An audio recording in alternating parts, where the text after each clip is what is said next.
लई लई करी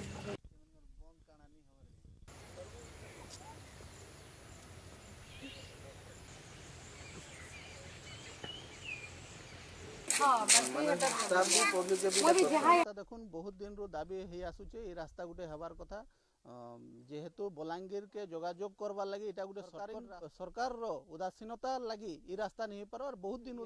ई रास्ता रे लोग स्कूल जाउछन छुआ पिला स्कूल जाउछन मास्टर माने स्कूल जाउछन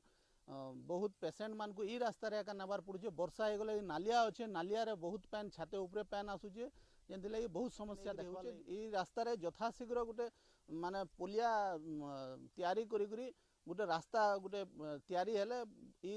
गाँव लोक पानीटा जतले बहुत वर्षा हो जाउची बन्या हो जाउची पानी रे जीवा पड़ुची बहुत सेटा टी हैरान सरपंच कहले आमे व्यवस्था करबो सरकार को जणैछु तर ए तरफ आमे ऑफिस रे ब्लॉक रे जणाउछु आ